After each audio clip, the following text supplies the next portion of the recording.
सुबह-सुबह कड़ाके की ठंड में जब मनोरमा जी की नींद खुली तो उसने घड़ी की ओर देखा कि 6 बज गए हैं। हाय राम! इतनी देर हो गई, कहीं नल चला न गया हो। यदि नल चला गया होगा तो बहुत चिल्ला-चिल्ली कर पूरा घर सर पर उठा लेगी। जैसे तैसे मनोरमा जी बिस्तर से उठी और पानी भरने लगी। पानी भरकर अपने लिए चाय बनाई और कमरे में आकर रजाई में बैठकर चाय पीने लगी। बेटे बहू अभी तक सोए हुए थे। चाय पीते हुए मनोरमा जी सोचने लगी कि जब 4 साल पहले रचना जी घर की बहू बनकर आई थी तो वह कितनी खुश हुई थी कि बहू के रूप में उसे बेटी मिल गई। लेकिन कितनी होशियारी से बहू ने अपने बेटे रमेश और इस घर को छीन लिया और उसे जरा भी आभास न होने दिया। रमेश मनोरमा जी का इकलौता बेटा था। शादी के 8 साल बाद बड़ी ही मान मन्नत पर कर उसकी सूनी गोद में रमेश को भगवान ने डाला था। बेटे को देख दोनों पति पत्नी की खुशी का कोई ठिकाना नहीं था। रमेश 4 साल का हो गया तो स्कूल जाने लगा। उसको स्कूल का वो पहला दिन आज भी मनोरमा जी को याद है। जब वो रमेश को पहले दिन स्कूल छोड़ने गई थी तो वो कितना रोया था। मनोरमा जी का हाथ थाम कर आंसू से भरी आंखें लिए बोल रहा था, माँ, मैं आपके बिना स्कूल में अकेला कैसे रहूँगा। प्लीज़ माँ, मुझे छोड़कर मत जाओ, यही मेरे साथ बैठ जाओ। उसकी मासूम सी बातें सुनकर मनोरमा जी उसके गालों को सहलाते हुए बोली, स्कूल में सभी बच्चे माँ को छोड़कर आते हैं बेटा, माँ उसके साथ नहीं बैठ सकती।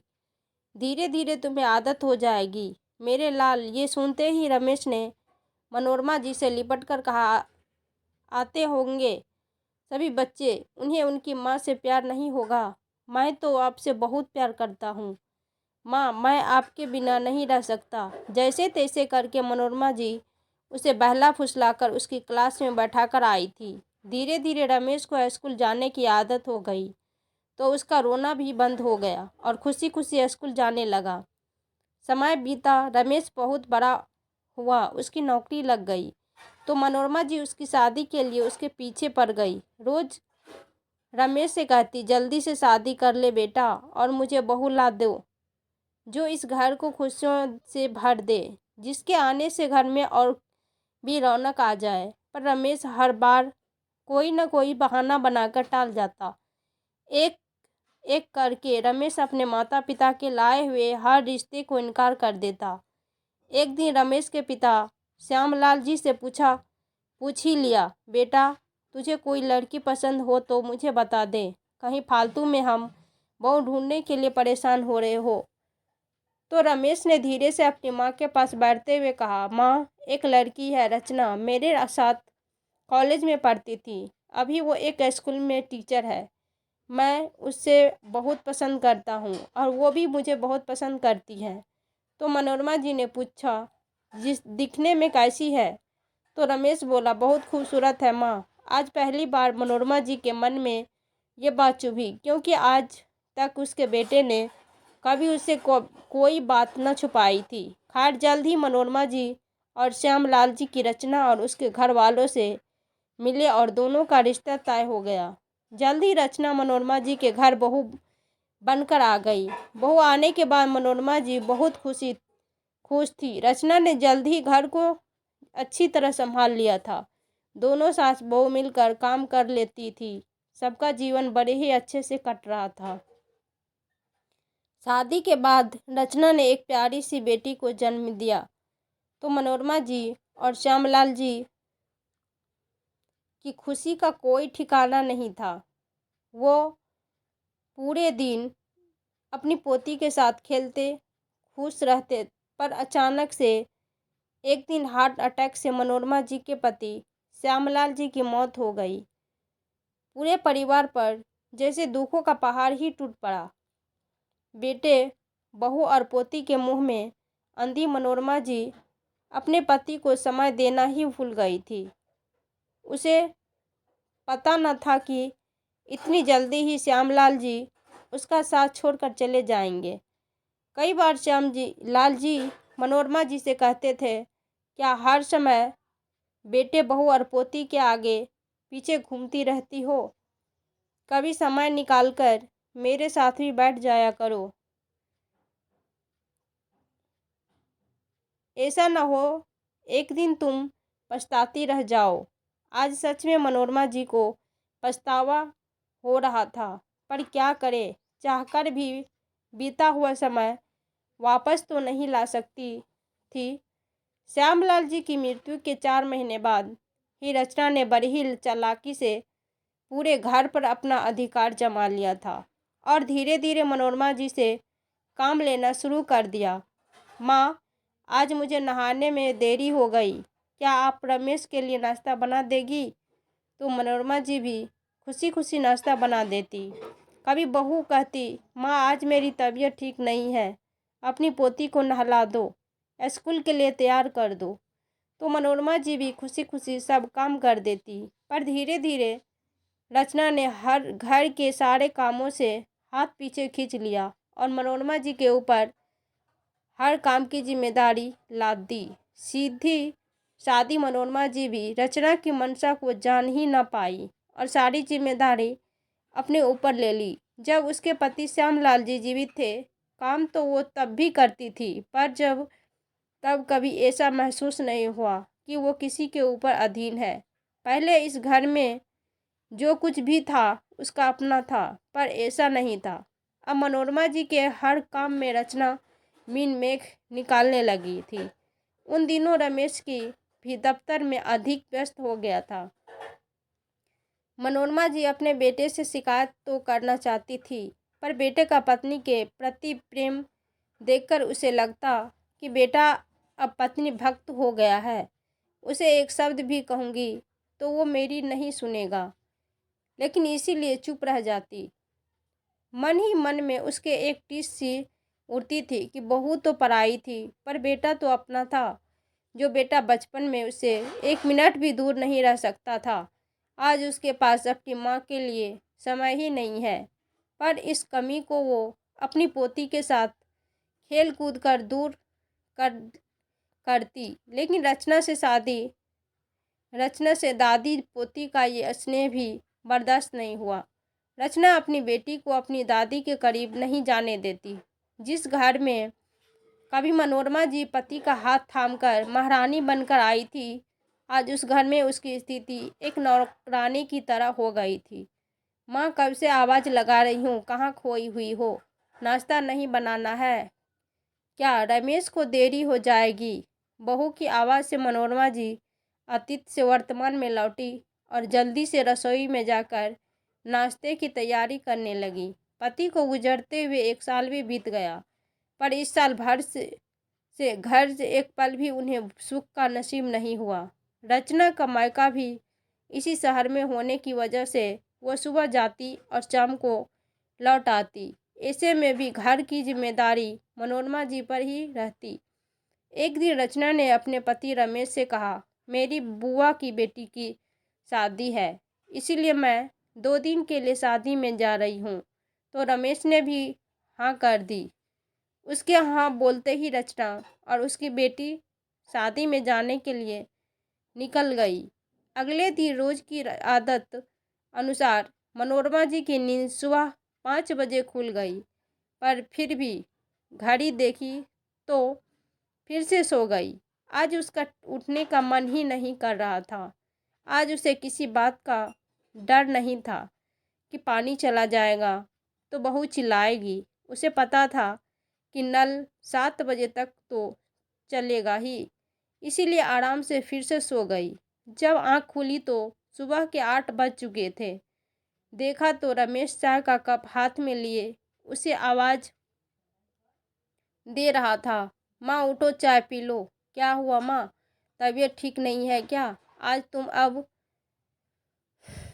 तक नहीं उठी। चाय बगल में टेबल पर रखते हुए रमेश ने कहा। तो कुछ पल के लिए मनोरमा जी को यकीन नहीं हुआ कि सच में रमेश उसके सामने खड़ा है। मनोरमा जी ने कहा, रमेश, तूने चाय बनाई और मेरे लिए? तो रमेश बोला, हाँ माँ, और पानी भी भर दिया है। मैंने तुम आराम से सो रही थी तो मैंने सोचा तुम्हें किस लिए उठाऊं। तो मनोरमा जी ने कहा, बेटा आज आँख ऐसी लगी कि 8 बज गए, पता ही नहीं चला। आज न जाने कितने समय बाद इस तरह अपने बेटे के साथ बैठकर मनोरमा जी ने चाय पी होगी। चाय पीकर मनोरमा जी ने कहा, बेटा मैं तेरे लिए नाश्ता बना देती हूँ।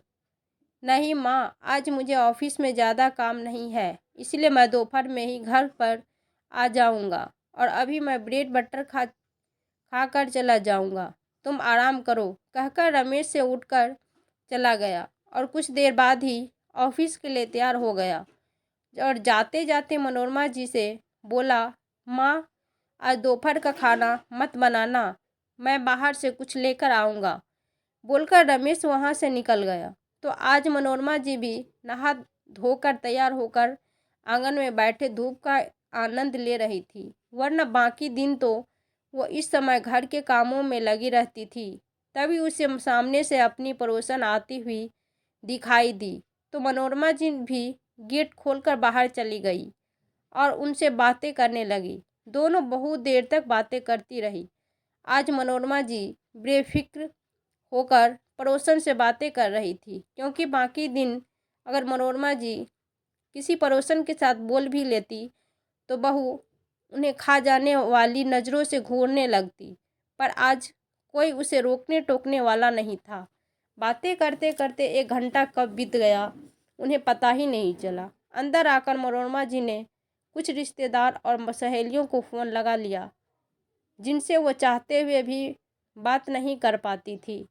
फ़ोन मिलाते ही मनोरमा जी की पुरानी और प्रिय सखी सावित्री ने कहा, आज तुझे मेरी याद कैसे आ गई। तो मनोरमा जी बोली, बस बहन आज बहुत समय बाद फ्री हुई हूँ, पर तूने भी तो मेरी कोई खोज खबर नहीं ली।